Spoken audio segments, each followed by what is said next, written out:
Hello everyone, back to my channel. তোমরা যে যেখান থেকে আছো সবাই ভালো আছো এবং সুস্থ আছো। তো সকালকে জানাই গুড মর্নিং। তো হ্যাঁ, আমরাও ভালো আছি। তো সকাল থেকে শীতের সকাল ব্লগটা রান্নাঘর থেকে শুরু করছি। আই হোপ তোমাদের ব্লগটা খুব ভালো লাগবে। তো চলো, ফার্স্টে এই দেখতে পাচ্ছ এই যে বিফ আর পটেটো দিয়ে একটি তরকারি করছি। আর সকালে উঠে তোড়জোড় করে আমার কিছু দেখবে ভয়েসে খুব হাঁপিয়ে যায়। কি বলো তো, সকাল থেকে বলবে যে দিদিভাই সকাল থেকেই হাঁপিয়ে গেছি, কিন্তু না, ঘড়ির বাজে এখন হচ্ছে 7টা 7:30 নাগাদ। তো আমার সকাল হয় 5টা নাগাদ, কারণ আমার যারা রেগুলার ব্লগ দেখো তারাই বুঝতে পারবে যে স্যাটারডে আর সানডে এই দুটো দিন আমার অফ থাকে বলতে সেদিন আমি 7টার সময় ঘুম থেকে উঠি। বাড়ির মতন আমার 7টার সময় সকাল হয়।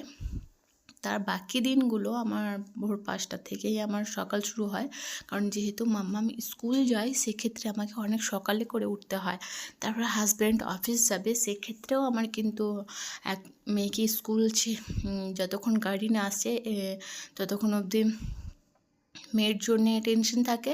ব্যাস, মেয়ে গাড়ি উঠে যাওয়ার সাথে সাথে কিন্তু হাজব্যান্ডের টেনশন হয় যে ওনাকে অফিস পাঠানোর মুহূর্ত অবধি টেনশন কাজ করে যে কখন রান্নাগুলো কমপ্লিট হবে।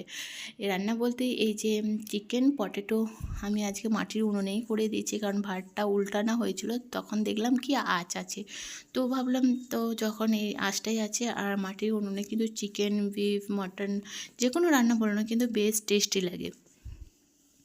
আর কালারটা কিন্তু বিভৎস এসছে, দেখতে পাচ্ছ তোমরা। আর এই শীতের দিনে পটেটোগুলো এত সুন্দর সেদ্ধ হয়ে যাচ্ছে, মানে খুব সুন্দর সেদ্ধ হয়ে যাচ্ছে আর খুব ভালোও লাগছে খেতে। কালারটা বিভৎস সুন্দর এসছে, দেখেই যেন লোভ লাগছে, তাই না? আর আজকে চিকেন বিফ, আবার এর মধ্যে যে ফিশও রান্না করবে। হ্যাঁ, আজকে সব ভাববে যে একসঙ্গে 3টে পদ রান্না হচ্ছে, চিকেন বিফ আবার ফিশ। তো অ্যাকচুয়ালি তা না, কারণ চিকেনটা করে রাখলাম হাজব্যান্ড অফিস যাবে সেক্ষেত্রে লাঞ্চের জন্য একটু দিলাম, আর বাকি চিকেনটা রেখে দিলাম কারণ রাত্রে খাওয়ার জন্যে। আর যারা ফিশ খায় না, এই যে আজকে ফিশেও রান্না করছি, ফিশে আজকে সর্ষে দিয়ে ভাপা করব। তো যারা সর্ষে ভাপা এই ফিশ খায় না তাদের জন্যে আছে দেখালাম যে ফার্স্টে বিফ পটেটো, তো সেই তরকারিটা আছে। তো দুরকম করে রান্না করতে হয়। আর যেহেতু বিকাল দিকে মাম্মামের টিউশনের একটি চাপ আছে, সেক্ষেত্রে আমি যদি মাছ মাংস যদি কোনো কিছু প্রোগ্রাম থাকে রান্নার থাকে তাহলে আমি দিনের বেলায় করে নিই। সেই জিনিসটা আমি হাত আর নাড়াচাড়া করি না, একটু ঠান্ডা হওয়ার পর ফ্রিজের মধ্যে রেখে দিই। আর এই যে বড়িগুলো ভেজে দিয়েছি, বড়ি দিয়ে আজকে সর্ষে ভাপা করব। আর এই যে আর দিয়েছি টমেটো, আজকে দিয়েছি কি বলো তো, যে লবণ তেল দিয়ে যে একটা আচার পাওয়া যায়, বাড়িতে বানানো এটা আমের, তো ওই আচার দিয়েই আজকে মাছটা রান্না করছি। ভীষণ টেস্টি হয়েছিল আর ভীষণ খেতে ইয়াম্মি হয়েছিল। আর করেছি এই যে বেগুন পোড়া, বেগুন আজকে মাখা করেছি। তো এই বেগুনগুলো দুফাটা করেছি এই জন্যে, কারণ শীতের সময় সবজি ম্যাক্সিমাম তো খুব টেস্ট হয় আর খুব মিষ্টি হয়, মিষ্টির কারণে না সবজিগুলো না একটু পোকা ধরে যায়। আর এই মধ্যে দিয়েছি মাছ 2 পেঁয়াজা করে ভাজা, মাছও 2 রকম বানিয়েছি। যারা সর্ষে ভাপা খায় না, কারণ আমার শাশুড়ি মা সর্ষে ভাপাটা খুব একটা পছন্দ করে না, এই মাছটা দারুণ টেস্টি লাগে খেতে। এই রান্নাটা আমি আমার মায়ের কাছ থেকে শেখা। তো ফার্স্ট টাইম এই রান্না আমার শাশুড়ি মায়ের জন্যে বানালাম। আমার মা খুব ভালো করে এই মাছটা রান্না করতে পারে, কারণ আমি মায়ের মতনই পেরেছি, বাট কিছু একটা কমতি ছিল, মনে হচ্ছিল যে না মায়ের মতন হয়তো পারফেক্ট হয়নি এই মাছটা। কিন্তু লবণ লবণ তো অবশ্যই দিতে হবে, হয় না তেল ঝাল মশলা ছাড়া যে যদি বলা হয় তাহলে কিন্তু এই মাছটা কোনো রুগী পেশেন্ট বলো বা কোনো বাচ্চা বা যারা মশলা জাতীয় কোনো মাছ খেতে পারেন না, পছন্দ করে না, তাদের জন্য কিন্তু ওই মাছটা কিন্তু পারফেক্ট, যেটা বলা হয় 2 পেঁয়াজা মাছ। তারপর খাওয়া দাওয়া করে এই যে আমি মটর ভাসতে শুরু করেছে। কারণ শীতকালে দিনে রোদ্রে একটু যদি বসে থাকা হয় তখন মনে হয় যে কিছু একটু মুখে দেওয়া যায়, কিছু একটু আর এই মটর কলাই বলতে যদি যাও তাহলে আমার কিন্তু বেশ ভালো লাগে খেতে।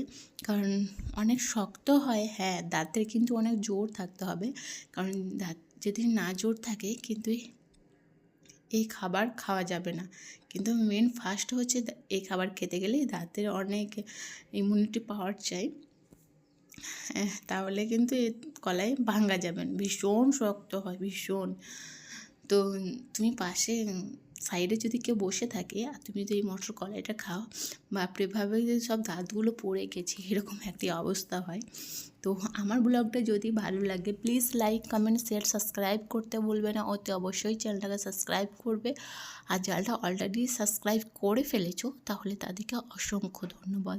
আর যারা ব্লগ দেখছো প্লিজ চ্যানেলটাকে সাবস্ক্রাইব করে দিও। তোমাদের একটি সাবস্ক্রাইবে আমাদের অনেক মোটিভেশন অন করে, অনেক কষ্ট করে, অনেক পরিশ্রম করে এই ব্লগগুলো হয়তো তোমরা 9 সেকেন্ড 10 সেকেন্ডের মধ্যে যেগুলো দেখো, 12 সেকেন্ড 8 সেকেন্ড যেগুলো দেখো না সেগুলো তোমাদের কাছে সেকেন্ডে মনে হয়, কিন্তু আমাদের কিন্তু সারাটা দিন এর পিছনে লেগে যায়। কারণ এটা ভিডিও করা, পিছনে এডিট করা অনেক পরিশ্রম করতে হয় গো। তো তাই প্লিজ একটা অনুরোধ করব যে যদি ভালো লাগে লাইক কমেন্ট শেয়ার সাবস্ক্রাইব করে দিও। আর যদি খুব ভালো লাগে তাহলে তোমার ফ্যামিলি মেম্বার, বন্ধু, বান্ধবীদের সবারই সঙ্গে কিন্তু শেয়ার করতে পারো। আর এর মধ্যে দিয়েছি একটু লবণটা দিলে না মটর কলাইগুলো যে আমরা বাজারে বা দোকানে আমরা কিনে খাই সেরকম কিন্তু ভালো লাগে খেতে। আর যেহেতু শীতকাল পড়ে গেছে সেক্ষেত্রে কিন্তু মাম্মামের একটু ঠান্ডা ঠান্ডা লাগছে, সেক্ষেত্রে আমি ভাবলাম যে কারণ স্কুল যাচ্ছে অনেক সকালে, ওয়েদারের সাথে সাথে কিন্তু বড় ছোট সবারই কিন্তু শরীরটা খারাপ হয়ে যাচ্ছে। তাই যতই আমরা মেডিসিন খাওয়াই না কেন একটু হোম রেমেডি যদি না করি তাহলে আমার মনে হয় কিছুতেই কোনো কাজ হচ্ছে না। তো মেডিসিনও চলে আর হোম রেমেডিও আমি দুটোই কাজে লাগাই। তো মেন কথা হচ্ছে যেটা বানিয়ে দেখালাম সেটা হচ্ছে সরষের তেল, রসুন থাতলে দিয়েছি, তো রসুনটা একদম ঠান্ডা হওয়ার পর কিন্তু ছেঁকে নেব। আর এই যে এইটা মটর কলাইটা আমার ফাইনাল লুক, আমার নয় মটর কলাই। তো তোমাদের সঙ্গে মটর কলাইয়ের সামনের লুক দেখালাম। আর আমার হাসিটা তোমাদের কি সত্যি খারাপ লাগে না ভালো লাগে সেটাও অবশ্যই করে যাবে, কারণ কিছু কিছু মানুষ বলে বাবারে কি না হাসে এমন করে মানে ড্রামা করে। তো আমি সাদামাটা ভাই, তো আমার সব সময় মুখে স্মাইল দেখতে পাবে, সব সময় আমি মুখে হাসি ফুটিয়ে রাখি, সেটা ভালো খারাপ দুঃখ সময় স্মাইল অলওয়েজ সবসময় থাকবে। তো হ্যাঁ অবশ্যই দুঃখ কষ্ট হলে মনে একটু কষ্ট থাকে, বাট মুখে সব সময় স্মাইল দেওয়া থাকে। তো এটাই হচ্ছে মেন কথা। এই যে ঠান্ডা হয়েছে পাখাগুলো কিন্তু তেলের মধ্যে দেখা যাচ্ছে, দেখো ফ্যান ঘুরছে আর আমি ভিডিও করছি, তো তেলের মধ্যে বোঝা যাচ্ছে যে হ্যাঁ পাখা ঘুরছে। তো এই ব্লগটা এতটুকু, নেক্সট কোনো ব্লগে দেখা।